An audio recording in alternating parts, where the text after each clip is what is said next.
Welcome to One Bite is Everything, the podcast that connects the food on your plate to the rest of the world. And every connection leads to a new discovery, an aha moment, or something new to think about. I'm your host, Dana DePrima. Today's guest has lived several remarkable lives. Pat Miletich is an Ultimate Fighting Championship Hall of Famer and the first UFC Welterweight Champion. He founded Miletich Fighting Systems, one of the most successful gyms in mixed martial arts history, where he coached 12 world champions and spent years training military and special forces personnel. But today, believe it or not, his focus has shifted from building stronger athletes to building healthier soil. Through his organization, Soil Saviors, Pat studies the relationship between depleted soils, nutrient density, and human health, helping gardeners, homesteaders, and farmers understand how what happens beneath our feet may shape what ends up on our plates and ultimately in our bodies. Our conversation covers everything from regenerative agriculture and nutrient density to forever chemicals, microbial life, and why Pat believes the health of people begins with the health of soil. We also talk about where his views fit in with today's broader conversations about food and agriculture, why he focuses on educating everyday growers rather than trying to change industrial agriculture from the top down, and what decades spent coaching elite athletes taught him about nutrition, long before he ever started talking publicly about soil. This conversation asks us to consider a fascinating question. If we want healthier people, should we start by looking beneath our feet? Let's get into it now with Pat Miletich.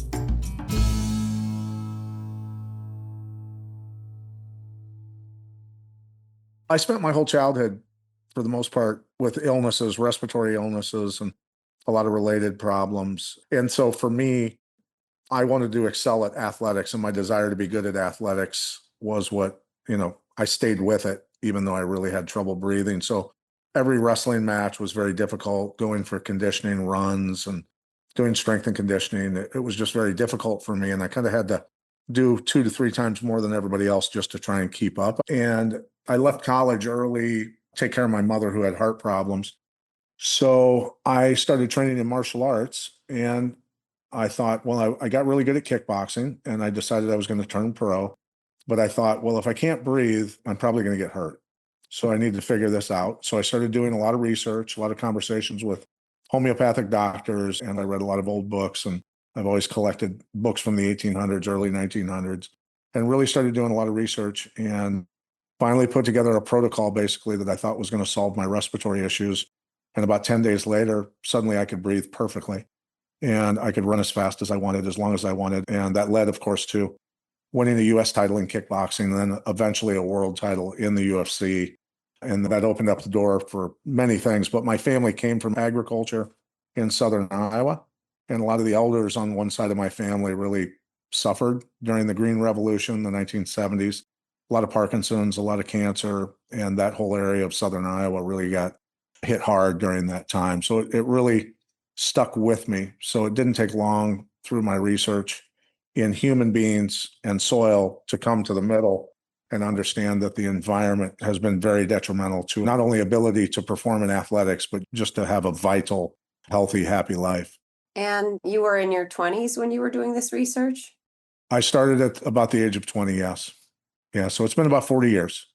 That's an unusual approach for 40 years ago, but also for a 20-year-old. How did you kind of get started doing that? Well, I guess when you have a lifetime, a childhood full of struggle, and you desire to get rid of that struggle, you're forced through years of asking questions and not getting solutions, of finally just really digging deeper into what's really going to solve my problems. I knew that I was working hard enough. My body wasn't responding. And so the deep desire to be truly good at athletics compared to the work that I was putting in is what really drove my fire for research. And now, many years later, knowing that there are solutions through natural, very high-grade elements, minerals, real biology, and real food, of course. When I look at sick children, I know that doesn't need to be taking place. So that's what drives me, because having been sick most of my childhood, I know what that feels like. I don't want kids to feel like that.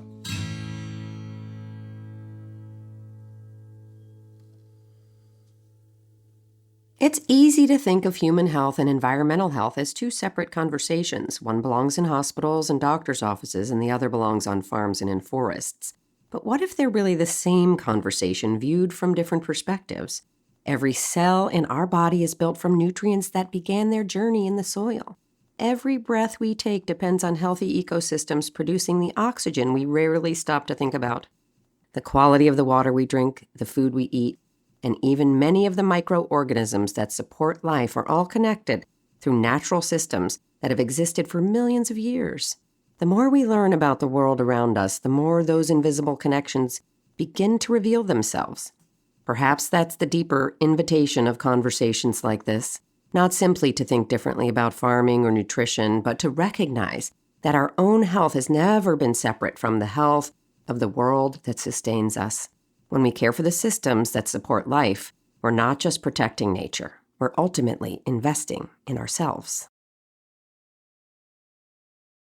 You were mentioning that, you had respiratory issues as a kid. Now, is that like asthma? Well, it never really got classified as anything. Ironically, my mother was a nursing director and on the board of directors at a local hospital. And I don't know if she believed enough in allopathic medicine. I went to some doctors and they really couldn't figure it out. The real solutions have to lie within what is the cause, right? What is the cause, not the symptom. And so I didn't find any solutions in that world, really. But my mother was a wonderful person, very caring person, worked very hard, raised me. And I was lucky to have her till she was the age of 80 because she was really an amazing person that cared about people. So you said that you had come up with some sort of concoction that basically flipped a switch in your breathing issue. What was that all about? Well, it was the collections of antioxidants, concentrated micronized nutrients from berries, grapes, vegetables, other elements, and then colloidal minerals as well.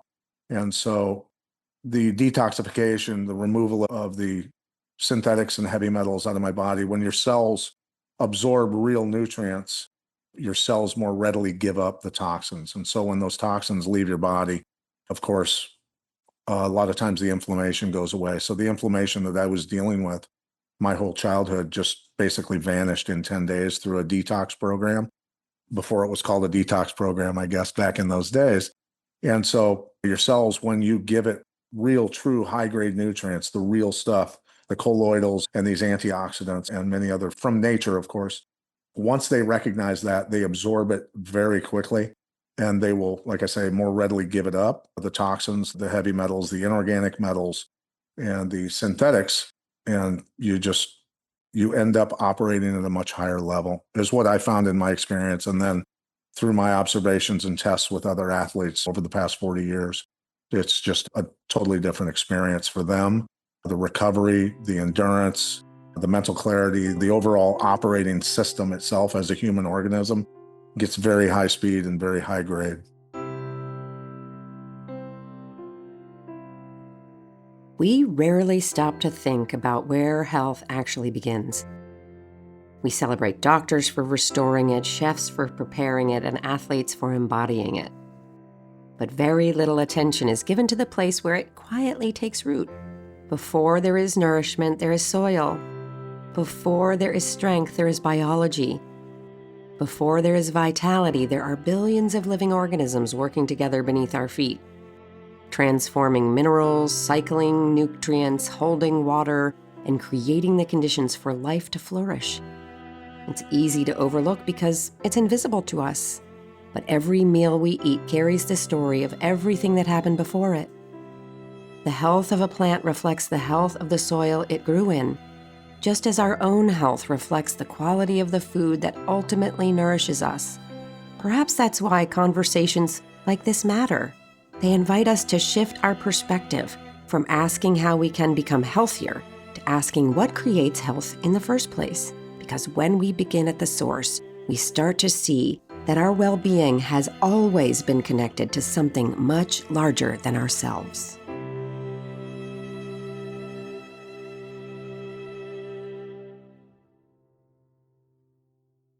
Now, you still spend time in Iowa, but that's where you grew up. That's a pretty industrial farming, heavy inputs, lots of nitrogen, lots of pesticides, herbicides, all of that going into that soil, a lot of industrial agriculture. What do you understand about the gap between that and what you're talking about in terms of soil nutrients? Well, I've had a lot of meetings over the years with agriculture experts, agronomists, professors at university ag departments. I've talked to, over the past 40 years, everybody from all different types of medical doctors to soil folks, and doing, of course, an awful lot of research and a lot of conversations with folks is that when you use NPK synthetics, plants will grow, but they don't have an immune system. The soil doesn't have an immune system. And therefore, you're going to have bacterial and fungal infections, and the insects are going to come eat the plants because they don't give off the chemicals that they need to protect themselves and tell, well, the environment, nature, that they're healthy. When they're sick, they call in the bugs. The bugs will come in and eat them, digest them, and put them back in the ground where they belong. So weeds, for instance, are a sign, of course, sick soil.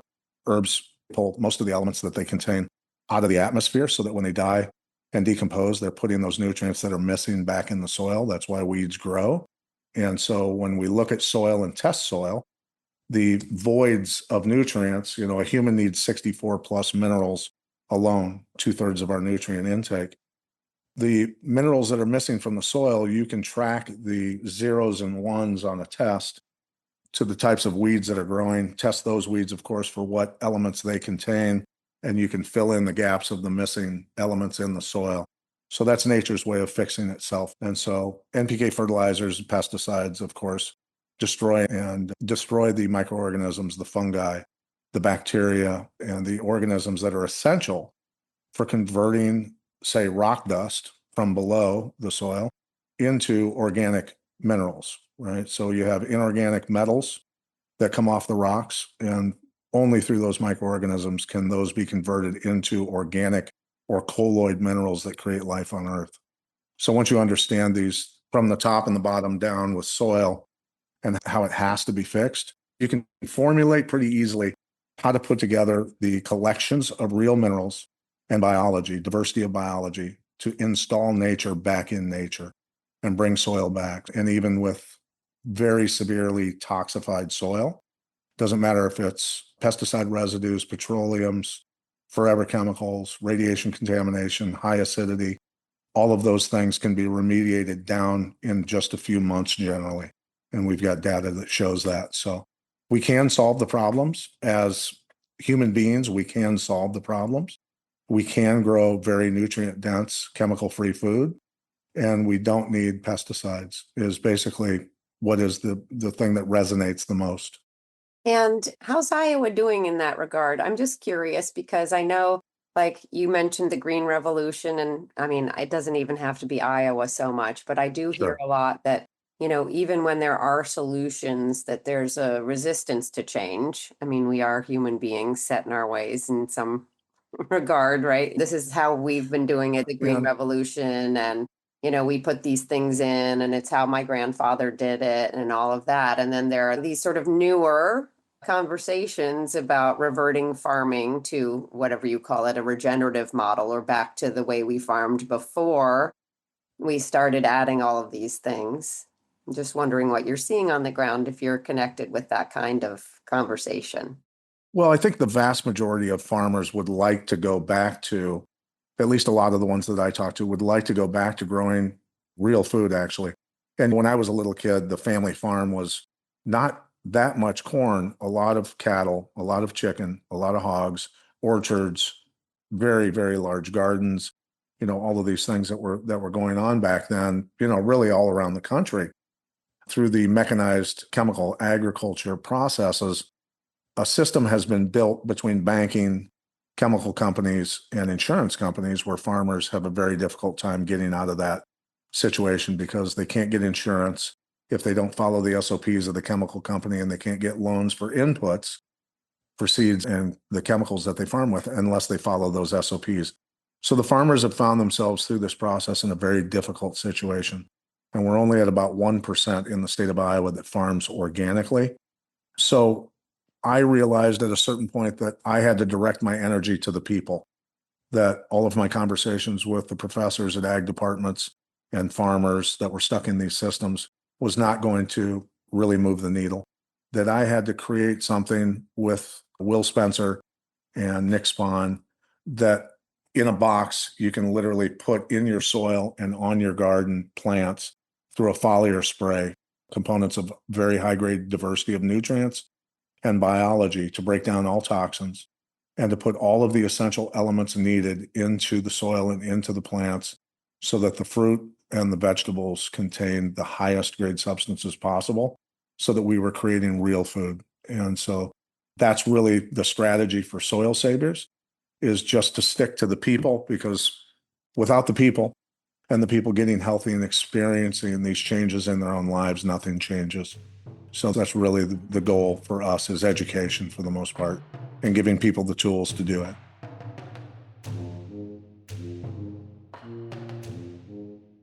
Perhaps one of the greatest misconceptions about agriculture is that change is simply a matter of choice. We often imagine that if a better solution exists, people will naturally adopt it. But farming has never been that simple. Every decision a farmer makes carries enormous risk, not just for this season's harvest, but for their family's livelihood, the land they'll pass on to the next generation, and the financial realities that come with operating a farm. Add decades of established practices, evolving technologies, market pressures, insurance requirements, and changing consumer expectations, and it becomes clear that agriculture is about far more than growing food. It's about navigating an incredibly complex system. When we talk about transforming the way food is grown, we're rarely talking about changing just one practice. We're talking about reshaping an entire system that has evolved over generations. Viewed through that lens, it's easier to understand why so many solutions begin with education. Before fields change, perspectives usually do. What is their respective area of expertise? Will has been in the agriculture to human health. He's a medicinal plant-based expert, homeopathic realm, and also his father was farming 3,000 acres when he was a kid.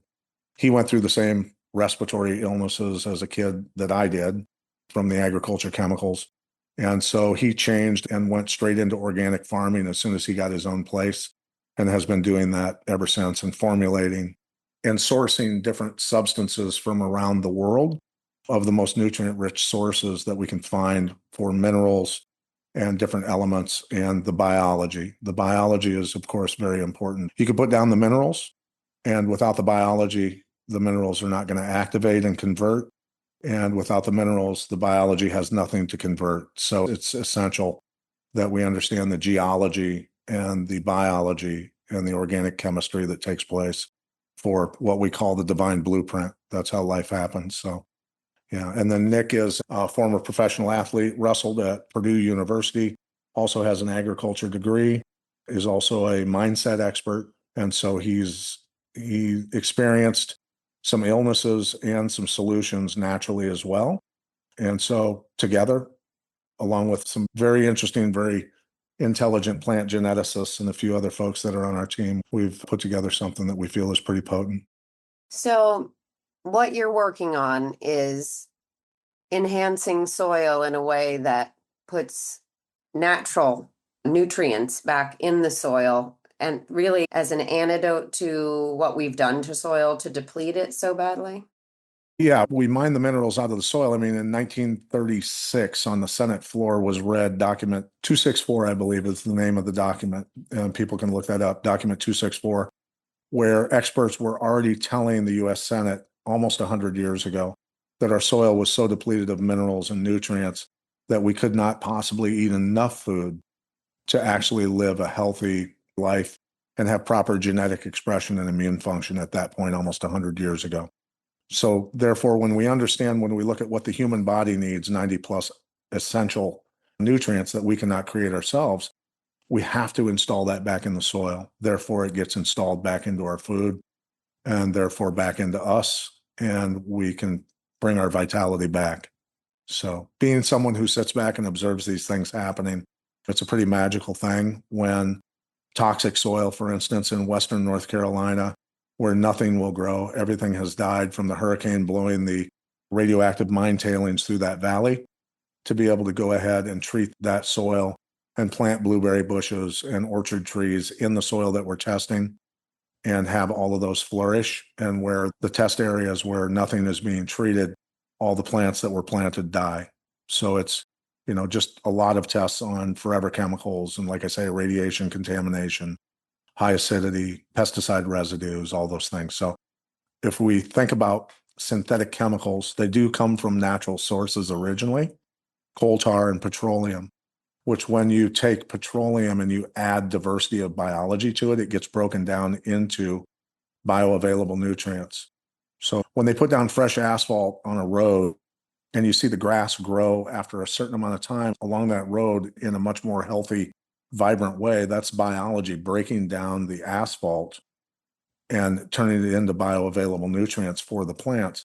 So it's important to understand that those synthetic chemicals coming from the original coal tar and the petroleum can be broken down. Those bonds of molecular structures can be broken down by the exudates of these microbes and converted back into essential fatty acids and inorganic metals that are harmful or not usable to the human body, for instance, can be converted into carbon bonded colloid minerals that create life on Earth.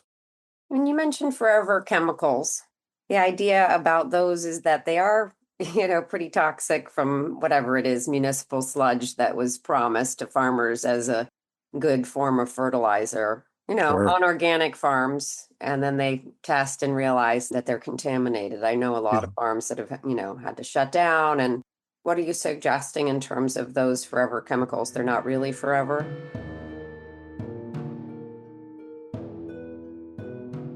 They're about 2 to 4 month chemicals if they're treated correctly with the diversity of biology.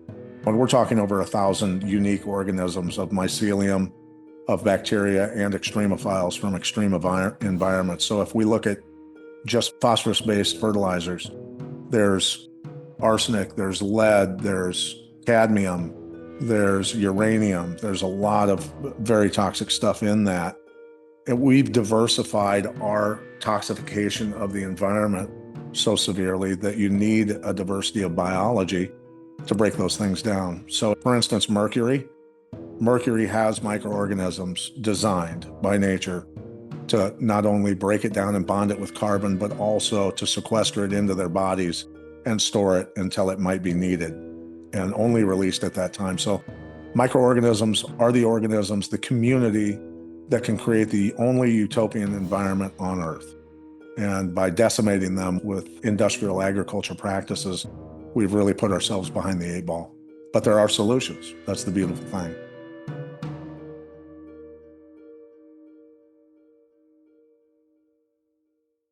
And in terms of those solutions, where are these kinds of solutions being applied now? Is this as like household related, or are you able to get this to some, some bigger solutions? Really all across the country in a variety of different ways. I mean, there's a lot of indigenous folks who are jumping on board, using it in their pastures for their cattle. There's a lot of people growing gardens, orchards. There's a lot of people just for their yards. They don't want to use chemicals anymore for their yards. They want to change that. There's programs, Wills down south right now in Louisiana, treating very toxic soil from the petroleum industry and solving those problems down there. So it's really a variety of applications. And soil is soil, right? It's across the world. And the solutions for the soil is putting the elements back in there and the life, the biology back into the soil that used to be there. Yeah, it sounds like it could have a very wide application. I was just curious about like how widespread soil saviors is at the moment. It's growing quickly. And so we've kind of feathered the throttle on marketing, to be honest with you, just to make sure we can keep up with demand. We want to be able to grow correctly and not overwhelm ourselves. You hear a lot now about regenerative agriculture. Is this sort of a piece of that, like an opportunity? I think regenerative agriculture is doing an amazing job educating and helping people along to understand that there are better ways. Composting, very important. Cattle, moving cattle around, the grazing techniques that are being used to improve soil health is very important. But one thing that we try to reiterate with people is that no matter how we conduct ourselves in a regenerative agriculture fashion, cows eating grass and then defecating on that soil does not magically produce new minerals. And it does not magically produce new organisms or diversity of organisms that the diversity of the minerals would bring. And so it's very important that we understand that the earth is one organism, that cattle, honeybees, chickens, humans, we're all part of that bigger organism. So the essential elements and biology that is good for the soil, of course, is good for us. And we have to have it. And so if I want cows to be healthy, I've got to fix the soil properly. If I want human beings to be healthy, I've got to fix the soil properly. And when we fix the soil, because of the rain coming down and running off into streams, creeks, rivers, and into lakes, things like that, we are going to heal the water. And through evaporation rates and proper evaporation rates, through more organic matter, more minerals, and more diversity of microorganisms, through the evaporation rates, the water columns that go up into the atmosphere, that's supposed to heal the air as well, right? So it really starts at the soil. And that's one thing that we do know. And then because we are part of the bigger organism, we, as the smaller organisms that live on the organism, will start to heal as well. We've all heard the expression, you are what you eat, but perhaps we've been thinking about it too narrowly. We often associate it with the choices we make at the grocery store or around the dinner table. Yet every piece of food carries a much longer story. Long before it reaches our plates, it's shaped by the soil it grew in, the minerals available beneath the surface, the microorganisms that make those nutrients accessible, and the health of the ecosystem surrounding it. In that sense, our relationship with food doesn't begin at harvest. It begins long before a seed is ever planted. Every crop reflects the condition of the land that produced it. If the soil is depleted, the food it grows can only provide what remains.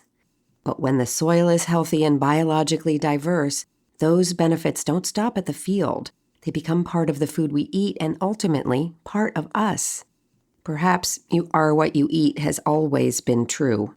We just forgot to ask what our food was made of first. So the plants are eating our soil, and once you fix it, are you guys testing? I know you're testing soil, like sort of the before and after, but are you also testing the byproducts, meaning like the tomatoes or the beef? Yeah, so through grapes, tomatoes, and other produce, there's been massive increases in Brix ratings. So, of course, the salts and sugar content of the fruit and vegetables is much higher, of course, and that flavor is, of course, going to change. So, once you eat a tomato that's grown this way with the diversity of what's needed in the soil, it's impossible to go back to eat another tomato. And it's funny, I've sliced up tomatoes for people who have never really had real tomatoes before. And the minute they taste anything, watermelon, honeydew melon, cucumbers, tomatoes, anything, you can just see it in their face that their taste buds, they now recognize what their taste buds are for. And that's to signify what their body needs. I believe that. Now, what's in this stuff? Is it a powder? Is it a liquid? Am I spraying it on my field or in my garden? There's 7 components. They come from different sources. There's colloid minerals. There are electrolyte minerals. There are ocean and earth derived elements in this. And then all of them have a diversity of biology in them. And then there's some microorganisms or soil-borne probiotics, non-GMO, of course, that are in powder form that are suspended. So when you put all of this into water, and you can use it like a 5-acre box, a 0 to 5-acre box, for a tenth of an acre garden can be used, of course, 50 times to treat your garden, right? So you can use it, store it, use it, and store it over and over and over. But add it into water and then foliar sprayed on your soil and your plants. Of course, your plants at night open up their pores more. They absorb more nutrients. And the bloom of the biology, then once they hit your soil as well, are going to start breaking down nutrients in your soil. For all those people that compost out there, a lot of people, Billy Bond, who's one of the kind of the foremost experts on the East Coast and probably the nation in terms of soil health. He was educated by Elaine Ingham many years ago. A lot of these types of folks have been doing a lot of testing on our program for their compost. And they say they've never seen compost break down so quickly and so beautifully. in their lives. So we're really happy about that as well, just to have a lot of really knowledgeable people recognize that we do have some solutions here. Don't take me wrong here, but I'm curious what you think about what's going on with Maha. It sounds like if we fix the soil from your perspective, then we could achieve a lot. And yet we're focused on dyes and seed oils and all kinds of nonsense. Of course, those things, the seed oils and all of those things that really belong in the engine of a diesel truck type thing, not in my body. The food dyes, of course, the preservatives and on and on and on, come from large corporations trying to preserve food and make it taste better, get you addicted to food, the fake salts, the fake greases, all that sort of stuff that your body would normally tell you instinctively as an organism you need to survive. All of those laboratories that are working on those things, that's what they're designed for. Our whole goal is to educate people about what real food is and how it's created so that all of those things fall away, so that people don't desire them. And so these movements within, any political movement, I've taken a step away from a long time ago over all of this stuff, because the only real solutions are the solutions that are going to benefit my children. And that's what it really comes down to. After being sick my whole childhood, I'm very blessed because my children were never sick and have never been sick. At 12 years old, 21 and 23 are the most athletic, brilliant, beautiful human beings that I've ever seen, because they've not had to deal with eating fake food and fake supplements and all these other things. I'm very lucky. And so I guess maybe that was part of my role, to break the generational trauma and some of those things, to allow my children to enjoy what I would consider a vital life. And I want that for other people's children. Are you growing your own food? Yes, we have orchards, we have gardens, we have chickens, we have honeybees, so 100%. And we are right smack dab in the middle of conventional agriculture world with crop dusters and all kinds of stuff everywhere. So I treat our farm once a week, literally. I spray everything with the foliar sprays, and then we put down compost quite a bit as well. But where a lot of people are having die-off and problems growing heirloom seeds because of the evaporation rates pulling up the pesticides, the herbicides, all those things coming down in the rain, causing forest problems. When we look at the forest, bugs eating trees all of a sudden. Well, the trees don't have an immune system anymore. They're getting nailed with herbicides.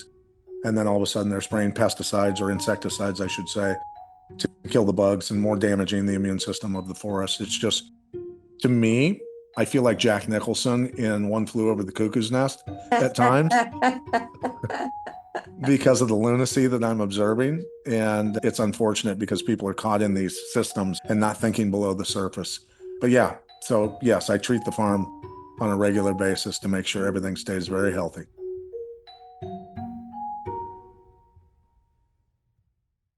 What about glyphosate? Does this deal with that kind of stuff? Can it clean the soil from?